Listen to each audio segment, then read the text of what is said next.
안녕하세요. 경제적 자유로 가는 열차 자유유튜브더 자연입니다. 코스피가 관세 폭탄이라는 어려운 환경 속에서도 연중 최고가를 기록했습니다. 아직 미국 시장이 연중 최고가를 뚫지 못하고 있는 상황에서도 코스피는 그 일을 해냈는데요. 종가 기준으로는 조금 하락하면서 종가 기준으로는 연중 최고가가 아니었지만 장중 연중 최고가를 뚫었다는 점 주목할 만합니다. 자, 그런데 이렇게 연중 최고가를 뚫는 과정에서 2025년 시장의 주도 업종이 상승을 이끈 게 아니라 그동안 시장에서 소외되어 있던 업종이 상승을 이끌었다는 점 주목할 만합니다. 그렇다면 어떤 업종이 상승을 이끌었고 그게 어떤 의미를 가지는지 이야기해 보도록 하겠습니다.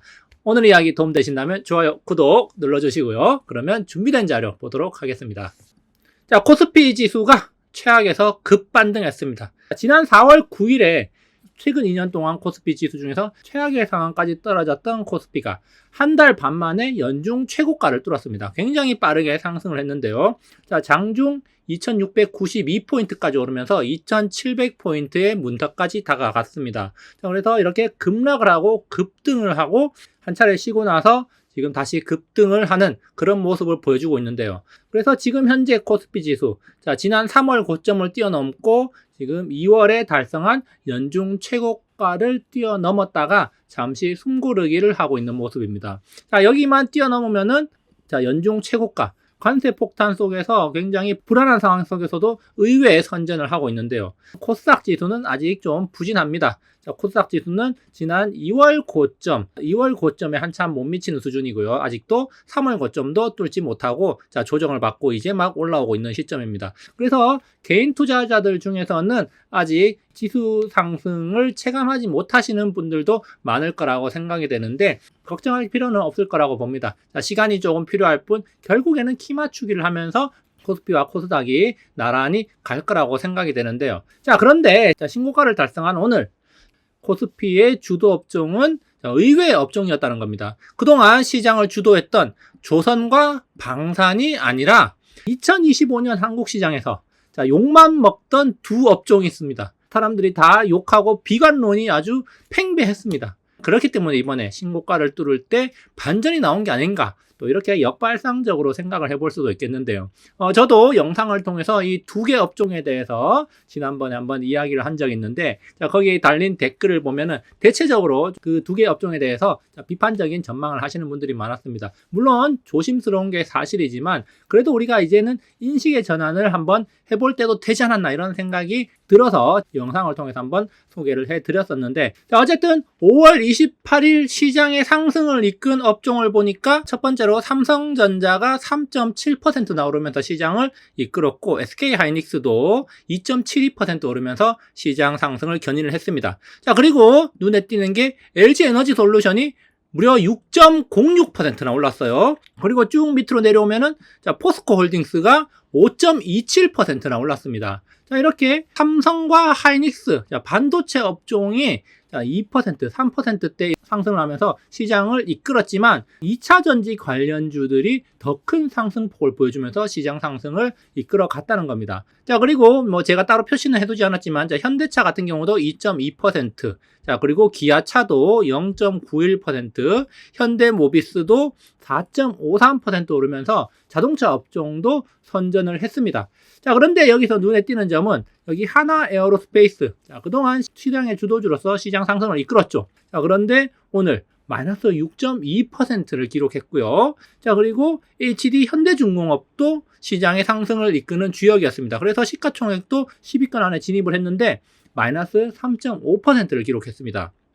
자, 그리고 하나오션 같은 경우도 마이너스 2.9%로 상대적으로 부진한 모습 보여줬고요. 그리고 밑에 HD 한국조선해양도 보면은 마이너스 2.2%로 상대적으로 조선과 방산은 하락하고 반도체와 2차전지가 떴다는 겁니다.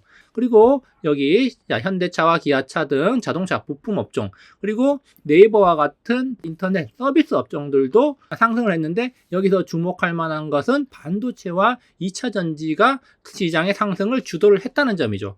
자, 이렇게 반도체, 2차전지, 그리고 자동차와 IT 서비스 업종이 강세를 보였는데 그동안 부진했던 업종이라는 겁니다. 자, 시장에 대반전이 일어나는 게 아닐까? 자, 이렇게 생각해 볼 수 있는 대목인데요. 자, 그런데 그 중에서도 주목할 만한 업종은 저는 2차 전지라고 생각이 됩니다. 자, 2차 전지 좀 전에 코스피 시총 상위 22종목까지만 살펴봤었는데 다른 종목들 2차 전지 관련주들을 좀 더 찾아보니까 자, LG 에너지 솔루션 아까 전에 살펴봤듯이 6.06%, 자, 삼성 SDI가 8.68%, 그리고 에코프로가 6.65, 에코프로 BM이 9.36, 자, 포스코 홀딩스가 5.27, 포스코 퓨처엠이 13.99, 그리고 LNF가 16.88%나 올랐다는 거죠.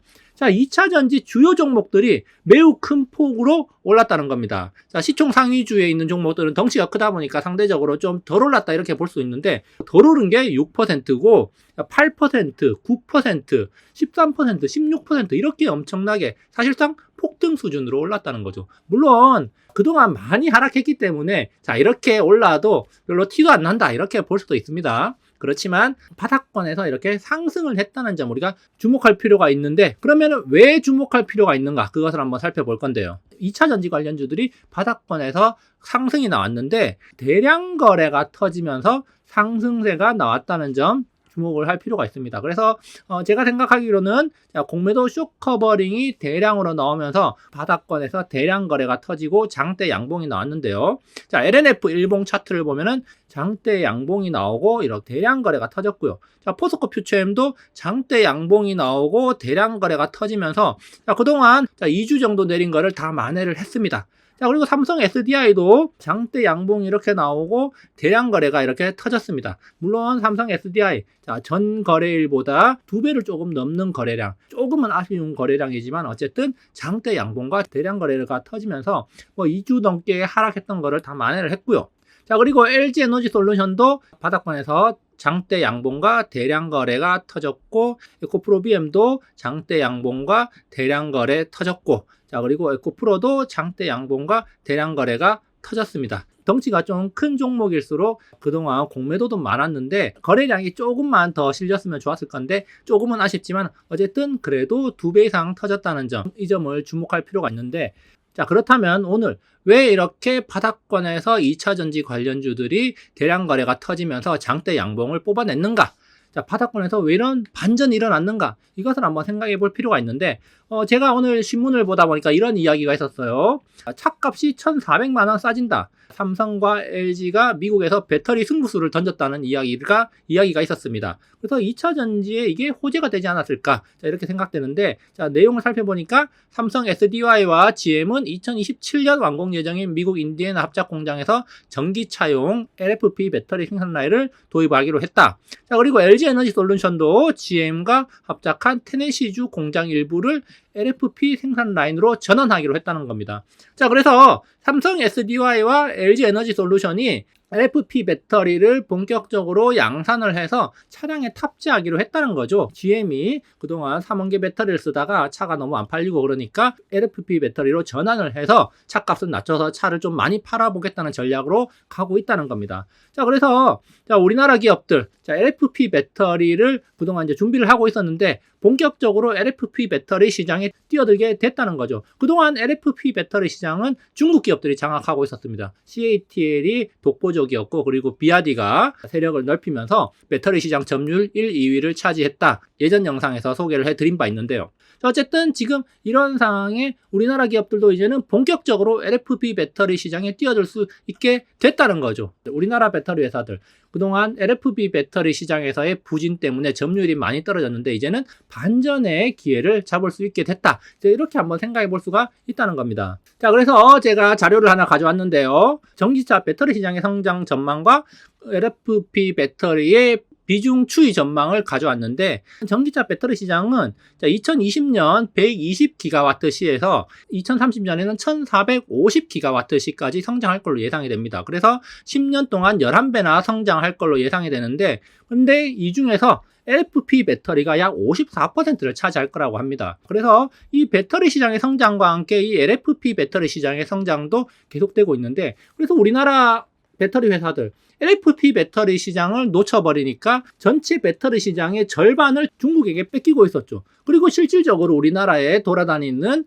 테슬라 차량들 대부분 LFP 배터리를 탑재하고 있고, 저가형 전기차들은 LFP 배터리를 탑재할 수밖에 없는 그런 구조로 가고 있다는 거예요. 보급형 차량들은 다 LFP 배터리 탑재로 지금 가고 있는 게 대세이기 때문에, 자, 이 시장을 우리나라 기업들이 놓치고 있었기 때문에 주가도 그동안 상대적으로 약세를 보인 게 아닌가. 그렇지만 이제는 이 LFP 배터리 시장에 진출을 본격적으로 함으로 인해서 이 시장을 중국으로부터 다시 뺏어올 수 있는 기회를 마련한 것이 아닌가, 이렇게 또 생각이 됩니다. 자, 그러니까 이런 일련의 스토리들이 우리나라 2차 전지 기업들한테 호재로 작용한 게 아닐까, 이렇게 생각이 된다는 거죠. 자, 그래서 오늘 정리를 한번 해본다면, 오늘 코스피 지수 천장을 뚫었습니다. 장중 신고가를 썼는데요. 자, 그 중에서도 주역은 반도체와 2차 전지였는데, 자, 2차 전지 관련주들 바닥권에서 대량 거래가 터지면서 장대 양봉이 나왔다는 겁니다. 자, 그런데 자, 이렇게 바닥권에서 대량 거래가 터지면서 장대 양봉이 나왔다?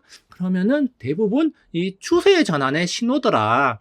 다시 말해서 이제 바닥을 다 다지고 다시 상승으로 가는 그런 하나의 신호가 되었다는 겁니다. 당장 내일부터 급반등해서 2차 전지 관련주들이 간다, 이런 게 아니라 이제는 정말 바닥을 다 다졌고 이제는 상승할 때가 온 게 아닐까, 이런 생각을 충분히 해볼 수도 있다는 겁니다. 특히 한국 배터리 기업들 이제 LFP 배터리 시장에 본격적으로 진출을 하게 됐죠. 자, 그래서 향후 배터리 시장에서 이제는 중국 기업들이 가져간 그런 시장 점유율을 조금은 뺏어올 수 있는 그런 기회를 잡은 게 아닐까, 이렇게 생각이 됩니다. 그렇기 때문에 지금 우리나라 배터리 기업들 다시 바닥권에서 꿈틀대는 게 아닐까, 이렇게 생각이 됩니다. 자, 오늘 이야기 도움되셨다면 좋아요, 구독 눌러주시기 바랍니다. 저는 다음에도 유익한 영상으로 찾아오도록 하겠습니다. 감사합니다.